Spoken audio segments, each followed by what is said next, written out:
Shingle Life Tools Podcast by Charlie Badenhop and Tony Paget.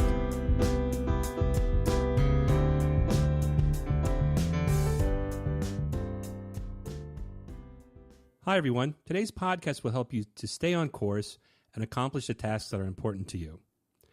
You know, Charlie, I like to consider myself an organized person, very project management focused, but I do find myself putting off things I dread doing, like reconciling my bank statement, for example. I'm not sure why it seems like I dislike this task so much, especially since I use a pretty good software application that does most of the work for me. I can be very keen at doing almost anything else, even other tasks that I don't love, rather than balancing my bank statement. How about you?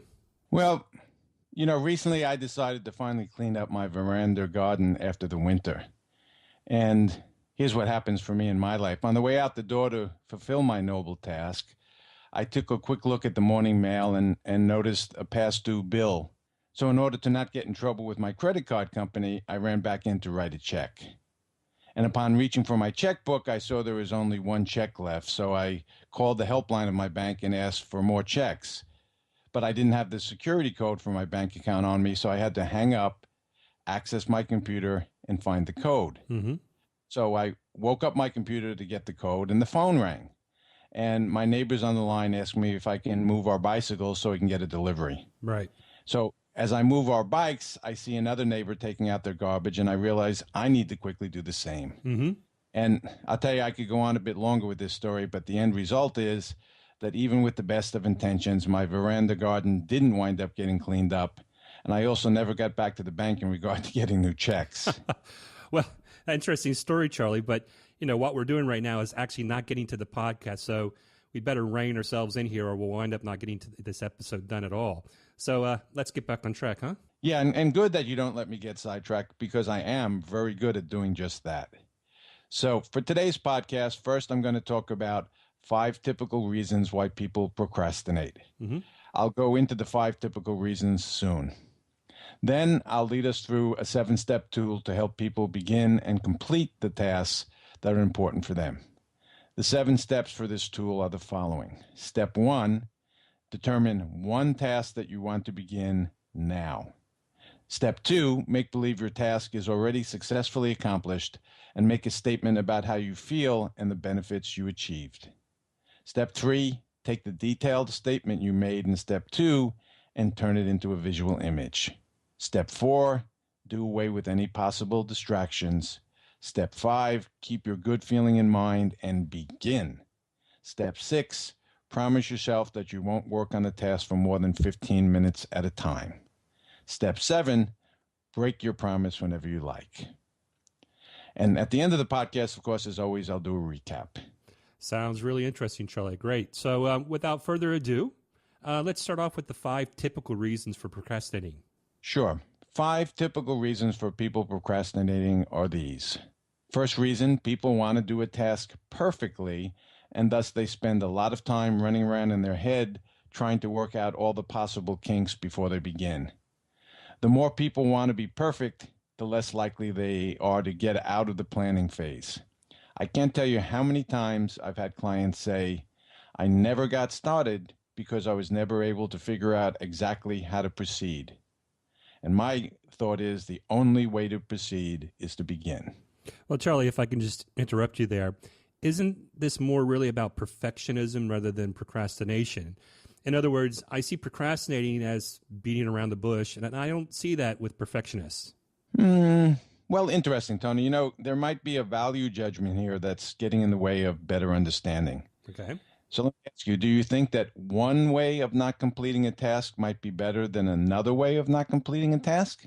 In other words, whether a person beats around the proverbial bush or they aim to be a perfectionist, in both instances, this can lead to not completing the task at hand. Sure. So, okay. So when we're talking about procrastination, what really matters is whether or not we're getting the task done and not the reason for why we're not getting the task done. Is that right? Yes. And as always, I would say that each of the 5 typical reasons for procrastinating has a positive intention. Doesn't mean the person exhibits a high-quality strategy for fulfilling their positive intention. Sure, and that's the core of what we're wanting to focus on in this podcast, how to begin and successfully complete tasks. So I guess that brings us on to the second typical reason, yes? Yes. Second reason, people get easily distracted, just like me. There's not much I can say here without blushing, which is one good thing about doing a podcast. No one can see my face change color. Well, Charlie, we're working on a video podcast in the future, so stay tuned. Okay, well, I'll prepare myself for that. So, typical reason number 3, people can't decide what task needs doing. They have a lot on their plate with a lot of needs and requirements that compete with each other. And sometimes just thinking about doing a particular task makes them feel out of control because it leads them to think about all the other tasks they also need to accomplish. Kind of like being in overwhelm, is that right? Yes, and today's tool will help reduce the feeling of overwhelm. Oh, that's good. Typical reason number 4 for procrastinating is that people want to delay doing something that they feel will not be pleasant or enjoyable. And in the process of staying away from something that might be unpleasant, they create a lot of angst for themselves. They will likely say something to themselves like, doing this task won't feel good, so I'll just put this task off until later. And then they repeat these same basic words to themselves over the coming weeks and months. Fifth typical reason for procrastinating is that people get paralyzed by the fear of possibly failing. When people worry about the possibility of failing and thus never begin, they make their possible failure that much more likely. Here now is our 7-step tool for getting past the reasons that might have kept you from starting and completing tasks in the past. Step 1, determine one task that you want to begin now. Chances are that you have a number of tasks that need to get done, and chances are that more than one of these tasks are important. So think about everything that needs to get done and prioritize the one task you want to begin now. If necessary, if you had 5 important tasks to do, you could write down the 5 tasks and place a number from 1 to 5 next to each task. The task you assign the number 1 to gets done now. Maybe you want to finally decide on who you're going to have remodel your house, or you may want to finish your application to grad school, or in another instance, properly prepare and send in your income tax filing. And this is the example we'll use for the rest of the steps, filing your income tax. All of these tasks are important, but you need to choose only one task to work on at a time. To do this, you'll need to consider which task is truly the most important to get done now. And also of importance, you don't necessarily need to finish one task before starting another. Some tasks can take quite a long time to complete, and there isn't any reason to complete a complex task before working on some of your other tasks. Just don't jump around too quickly, or you won't accomplish all that much of anything. So, Charlie, if we go back to the 5 typical reasons for procrastinating, this step should help those who feel overwhelmed, which I think was the third reason. Yes. So when you determine one task to do, it can help to do away with the sense of overwhelm. That makes sense. I think that leads us on to step number 2. Step 2, make believe your task is already successfully accomplished, and make a statement about how you feel and the benefits you've achieved. So in my example of completing the filing of my income tax return, as onerous as this task might be, the feeling I achieve by completing the task in a timely manner is peace of mind and the satisfaction I derive from having completed a challenging task. The benefits I receive by completing this task are keeping myself in good standing with the income tax authorities by filing my return on time, and that's not an insignificant matter. So, keeping in mind the benefits you receive and the good feeling you achieve is crucial, because if you don't keep the good feeling and benefits in mind from the very beginning, it'll be all too easy to either never begin or to stop shortly after beginning. So, Charlie, if I can just interrupt you again, sorry. So I'm guessing this step helps people who may have a fear of failure, as well as for those people not starting because they view doing the task as something not so pleasant.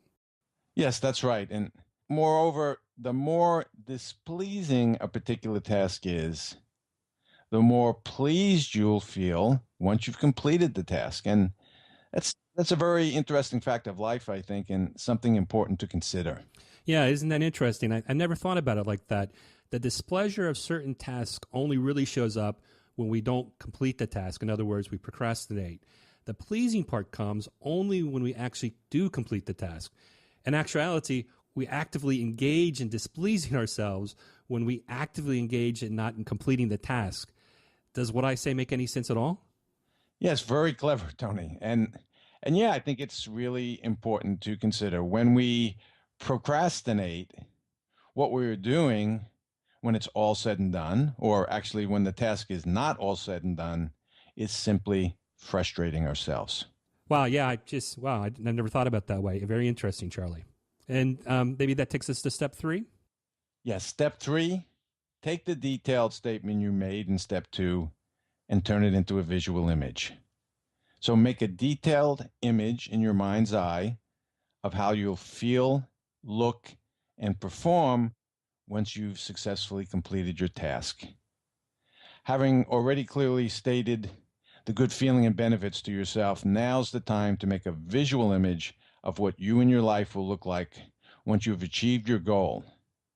In regard to filing my taxes, I imagine it's a Monday morning on a bright sunny day, and a copy of the completed form is sitting on my desk, and I experience a clear sense of relief knowing this task has been completed and I can now get on to more rewarding tasks. I might not enjoy paying my taxes, but the alternative is something I definitely don't want to be involved in. Few things are worse than getting threatening mail from the government. Well, just on that point, Charlie, why not instead go in the opposite direction and imagine what it would be like if you didn't complete your taxes and the government starts knocking at your door and you get thrown in jail, just as an example. Well, you see, we keep on getting to make a similar choice over and over again in our lives. Do I want to focus on what's wrong or do I want to focus on what's right? Sure. I want to focus on the half empty glass or the half full glass. Negative motivation in my book tends to lead to a negative appraisal of life. And goodness knows it can be easy enough to get negative in this world with some of the crazy stuff that goes on. That's for sure. So I don't want to have a negative motivation since I'll also wind up having a negative view of myself in the process. And keep in mind again, the image of pushing a car down a road trying to get to a gas station. Once you overcome inertia, it takes a lot of work to stop moving in one direction and going back in the opposite direction. So positive intention leads you down a positive road. Negative thinking leads you down a negative road. Very good point. Focusing on the positive will lead to a fulfilling, happy life and gives us a clear target to aim at, which is much better strategy than trying to avoid problems. And in regard to making visual images, once again, as I've said before, if you don't tend to make high quality images in your head, just walk yourself through things. What's important here is that you, 1, create an image of what things will look like once you've already achieved your goal, and 2, you get a good feeling when building an image about the results you'll achieve. It's your good feeling that's going to help you stay the course. So take some deep breaths and sit there for a minute or so with your image. Or, again, if you don't make a good image, sit there and walk yourself through the good feelings. Okay, got it. And taking a few deep breaths here myself. And I think that ends step 3 and on to step 4, yeah? Yes, step 4 is do away with possible distractions. And by that, I'm going to suggest that you unitask. Stick to one task at a time. And I think that multitasking has become a cause for stress and anxiety in modern culture. So doing away with distractions is so crucial. And as my short story up top makes clear, it's something I usually need to pay particular attention to myself. Mm-hmm. Once you begin a task, don't sidetrack yourself unless something truly important pops up. And in most instances, in fact, in almost all instances, whatever pops up can wait an hour or so without creating any problems. Mm-hmm. If you have goals at work that you have trouble achieving, My experience with clients has shown me that one of the very worst things you can do is read and or reply to emails as they're coming into your inbox. Nothing else can divert your attention more. So when wanting to complete a task, close down your email program when doing something important, or choose a setting that has your computer only look for new emails every hour or so. Okay, and not to keep distracting you, Charlie, but I would say that this step would obviously help with one of the typical reasons for procrastinating, which was being distracted. Yes? Yes, so important to not get sidetracked. Good. I think that gives us that leads us on to step 5. Step 5. Yes, keep your good feeling in mind and begin. Or if you're a fan of Nike commercials, you can just say to yourself, just do it. Whatever you don't begin, you'll never finish. A simple fact that is so often overlooked. Something really important here is something that most good writers know. The first draft of a written piece is at most 10% of the overall work that will need to be done. 90% of the task involves editing and tweaking what you first put down. So you need to begin so you'll have something to edit and tweak. Don't wait until you think you have the whole thing figured out, because no matter how gifted you are, it's highly unlikely that you will get everything right while keeping everything in your head. Very, very interesting. And I'm guessing that this step is going to help with those perfectionists out there, yeah? Yes. Okay, and I believe that leads us now on to step 6. Step 6 is promise yourself that you won't work on the task for more than 15 minutes at a time. This is a very important step that I learned some years ago from a friend of mine who is an excellent student of foreign languages. Just a second, Charlie, but is there any reason why you're choosing 15 minutes and say not 30 minutes or an hour or something like that? Well, what's important here is that we often put off doing a certain task because either we feel we don't currently have enough time, or because we think we should work for at least, say, 1 hour at a time. And having such a requirement time-wise will only lead you to put off the task. So in regard to how much time you will spend on a task, set the bar low, and you'll likely find the bar is not an impediment and you will begin. And needless to say, you need to complete enough of any one task to make your work for that day meaningful. I wouldn't suggest writing half a sentence and coming back the next day to finish the sentence. Very, very good point. Okay. And then I think that leads us to the last step, yeah? 7th and final step, break this promise you just made about only working for 15 minutes whenever you're in the mood to. If you're in yourself after 15 minutes, or you simply feel energized because you're getting a lot done, then go ahead and break your rule of only working for 15 minutes at a time. You might likely get a perverse sense of pleasure from breaking this rule. That's a very good point and very interesting. Thanks, Charlie. Thanks for that. And I believe that covers all the steps, yeah, for this tool. And also along the way, we've shown how this tool helps with the typical reasons for procrastinating. Do I got that right? Yes, I think we've done a pretty good job here. Okay. Well, thanks. That brings us to our recap then. Could you please do the honors, Charlie? Sure. First, I covered 5 typical reasons for someone procrastinating, and then I outlined a 7-step tool to help solve this challenge. And the steps are: 1, determine one task that you want to begin now. Step 2, make believe your task is already successfully accomplished and make a statement about how you feel and the benefits you've achieved. Step 3, take the detailed statement you made in step 2 and turn it into a visual image. Step 4, do away with possible distractions. Step 5, keep your good feeling in mind and begin.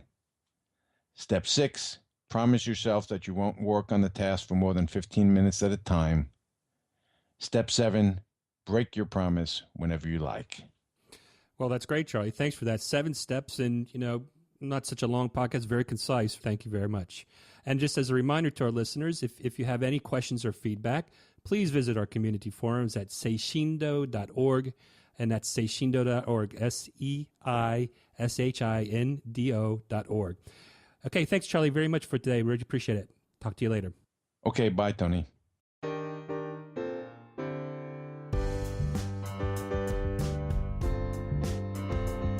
Thanks so much for listening to our podcast. For more podcasts and other information, please visit us at seishindo.org.